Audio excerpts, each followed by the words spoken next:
Welcome back to the show, everybody. On today's episode, we are talking about Cloverfield 2. Nope, that's not it. We're talking about Independence Day Resurgence. That's the one. Good job. That's funny.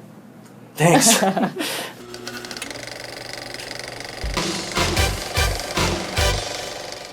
Welcome back to the show. Today we are talking about Independence Day Resurgence. Yes. I am Katie. I'm Michael. And I'm Matt, and of course we're coming to you from HollywoodRedux.com.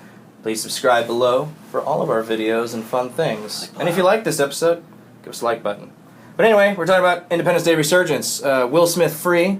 Yeah, well, in a poster. He was glimpsed in a poster. Oil painting. Was it an oil painting? It was a tapestry, maybe. Yeah. Like hanging on the wall of the White House. You know, I thought we went to this movie and we were like, this is going to be so dumb. Like, I really don't want to. There's a few movies Expectations this summer. were low. Yeah. There's a few movies this summer that we have to watch that we're all kind of like, oh. But we're doing it for you people. So. Well, and because we liked the first one and we were interested to see, I mean, the same person is creatively behind it, so and if you want it from the horse's mouth. Yeah, and good or bad movies, we don't care. It's still a movie. So. Yeah, we're going to have fun with it. And we went to a really awesome theater and had a really great movie-going experience, which anytime you do that, whatever the movie, it's a good day. Yeah, so anyway, we thought this movie was going to be terrible, and before I continue on, it wasn't awesome, but it was still a fun movie. So, I mean, I think if we went back and watched Independence Day, the original, and saw it, we'd probably be like, oh, those one-liners are kind of dumb nowadays, or whatever it may be, you know, so, like,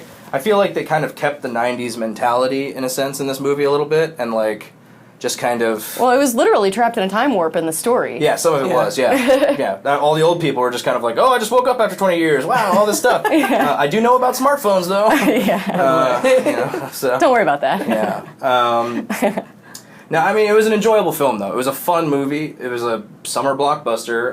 It was a big movie. Surprisingly, for the movie that probably started destruction porn in Hollywood, wasn't enough destruction for me. Yeah. There was a lot. There was plenty of destruction, but you see it all in the trailer before you go anyway. So, you know, for me it was like I was expecting to see at least one blue beam go down, or green beam, or turquoise. Please don't hate That me for was the iconic scene from the first one, is when we first discovered the aliens are hostile, and there's that girl up on the roof with a sign, abduct me, abduct me. So effective. This, I couldn't even tell you a single moment like that. Yeah, the thing, and that's what I wanted. Yeah, this movie was fun, but there were no stakes in this movie. So, like, there was never a moment where I was like, oh, like, and when people died, except for Vivica A. Fox.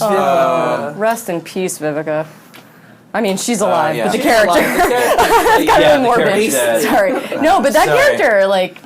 They just don't like, you know, Will Smith's family in that franchise. No, they don't. No, they're all going. Dropping them down. Dylan's going next. So. It was a little disconcerting. They did... maybe we should, before we go any farther, say spoilers, because... Yeah, if you haven't already been spoiled already. We're about to really... We've already spoiled this, but we're about to spoil even Yeah, we're going further. to talk about some more of the movie. So, just so you know. FYI. Go watch the movie, come back and watch this. Go watch one of our other film reviews, like The Conjuring 2. It's up there. It is up there. It's doing pretty well. It's a good one. Anyway, but Vivica, you know, I mean, she just sort of died really unceremoniously, and there wasn't a lot of emotion that went with it. She was so And close. they made her son watch. Yeah. Terrible. Jeez. He couldn't do anything about it either. But you know what? She died a hero. She did. She did, saved and you know... a wife and a little baby and a child. Yeah, and she, I mean, let's not forget here that in the first one she was a stripper, and so now she's a doctor. She's come a long way. Well, I think, like... Only to die in a terrible inferno, but whatever. Yeah, well, I think they're setting up, like, you know, in the first one she was helping the First Lady. You know, so, like... Yeah. She was helping her the whole time, so maybe that's why she became a doctor. You know. Yeah, no, that's why I like it. I liked it when Evolution. they introduced her. I thought I was expecting maybe a little bit more of a story for her, so I was encouraged. That happened in between movies, where she went back to Harvard Medical School and got her doctorate. Right, but it gave me, it suggested to me that there was going to be a story for her in this movie. Yeah, unfortunately. Yeah, there was a lot of moments like that. Yeah. You know, like her, she thought he, like Jeff Goldblum's dad in the movie, like he thought it was just going to be, like I thought there was going to be more, and then there was like a lot less, but then there was too much at times, so it was kind of weird. My problem with the that storyline was that in the first movie, it was all about father and son relationship, and they couldn't get along. They couldn't see eye to eye on anything, and they came to see eye to eye through the course of the story, and it was this like really great arc. In this one, they weren't even together at all. The story wasn't about them. It was about the father and this group of random kids that he picked up on the way to Area 51. Well, and then he's missed his son, and he wished he could spend more time with his son. But his son's too busy to hang out with him now. But it doesn't matter because at the end of the movie, he ended up with a school bus full of kids. He had all the children he wanted. Yeah, and they all wanted to be with him too. That was kind of weird and nice at the same time. Look at all this bus full of orphans, and and somehow he survived that ship landing. Just. You know what it was? It was the ramp off of that tanker, like that he jumped over. Saved his life. I bet. Did some hardcore boat moves. But jeez. Yeah. The visual effects in this movie were awesome, except for like during the end battle sequence. I feel like they started to run it. I feel like they shot this movie chronologically. Because I was saying to you guys on the way home, I was like, the first act feels like it was very developed. Like that was the thing that Ronald Emmerich probably like thought about for a long time, and then was like, this is the movie I want to make. And then like somebody else came in and was like, I think you need to button it up, like, real quick once they, like, got halfway through shooting and they realized the budget was just going, like, real fast. And then it's like, hey, let's just button it up at the end real fast with, like, let's do a little battle. Let's not destroy any cities outside of London. Eiffel Tower stands. Yeah, the Eiffel Tower made it through all that. Everything around it destroyed, though. Yeah. So I don't know how that worked out. Yeah. And I found the 3D a little dark. I would recommend not seeing the 3D, would be my recommendation. I recommend never seeing a movie in 3D unless it's shot in 3D, and only then, if you really like 3D, still go see it in 3D. Yeah, agreed. Like, 3D is a gimmick, and it kind of sucks. And unless you're seeing it in, like, laser 4K, like, it's pointless. It's just too dark, you're not getting the full experience. You think you're getting more, but you're really getting less, and you're paying more for it. Yeah. So, beware. Open your eyes. Beware. Wake. Anyway, moving on. Aliens come back to Earth and try to destroy us again. It turns out it takes 20 years for this super advanced race of aliens that conquer planets constantly and steal their cores to get a distress beacon. And also they just if the beacon took 20 years to get to there and it only took them like 5 minutes to get back to Earth via ship, like, that was kind of dumb. Like, it's a house of cards. Be careful. Be careful. Yeah, I think I'm starting to pull up the plot strings too much. This is not a movie with plot. Well, there is plot, but there's a little too much at times, and there's a lot of like setups, and then no kind of buttons to those. Like, it just kind of like sets up a lot, and then you kind of like go through this adventure, which is fun. Like I said, it's a very shiny and fun movie. I kind of feel the same way about it as I did with like Captain America: Civil War, where it was like, this was shiny, it was pretty, I enjoyed the film, but it just wasn't great. Like, it wasn't a good movie. There's something missing from it.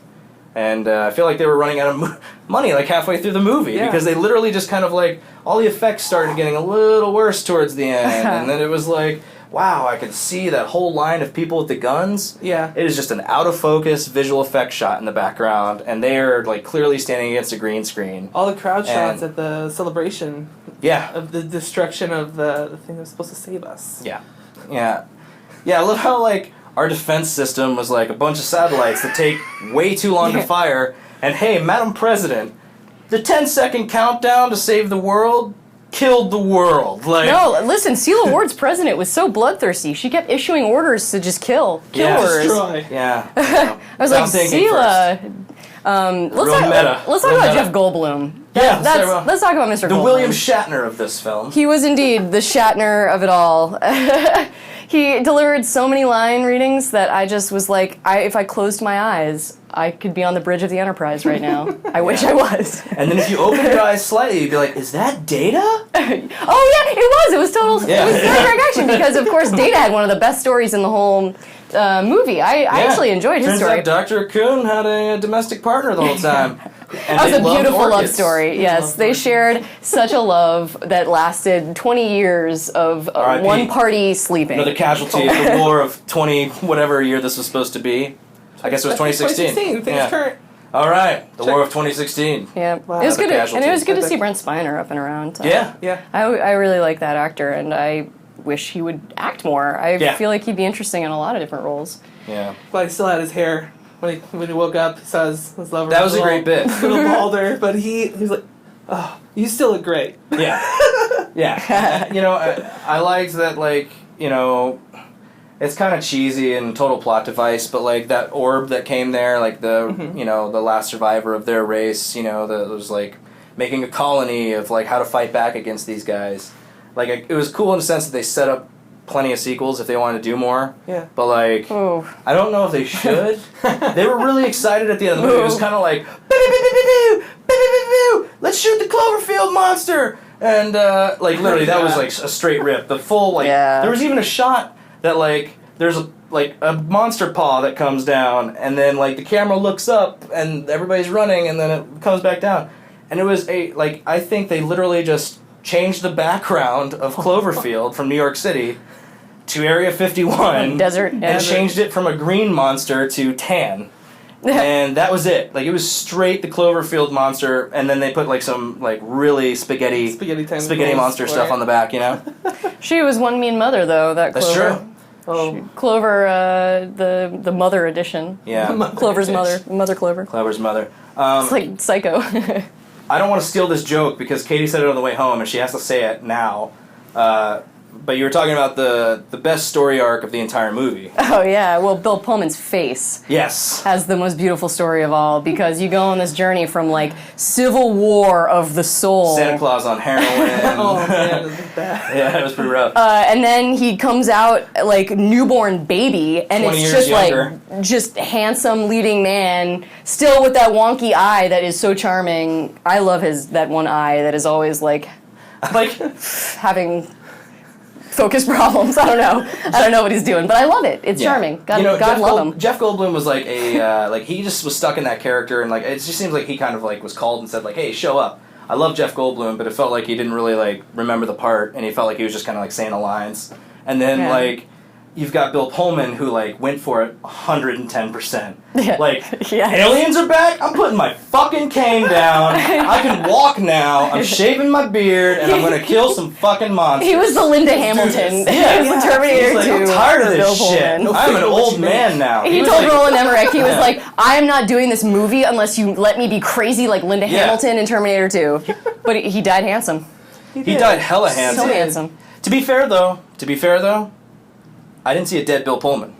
But I also didn't see a dead Randy Quaid in the first one. Pullman lives. I'm sorry, Pullman's dead. Pullman's very dead, I guess. The president has left the building. Yeah, all right. And that's our cue to leave the building as well. Oh. So for the Writers' Room, that's going to do it. My name is Matt. You can follow me on social medias at Splashdown1. I'm Katie. I'm at K-Moles. And I'm Michael. You can follow me at What the Hess. And of course, we're coming to you from HollywoodRedux.com, where you can check out all of our other shows. Every week we have brand new episodes coming out. Mondays is our show. Hopefully you're watching us live. Please. Maybe. Tuesdays is IGL, which is our video game podcast, and Wednesdays are the Cave Files. With this lady and our missing member of our flight crew who died in the war of 2016, Crisalia Lopez. She's not here right now.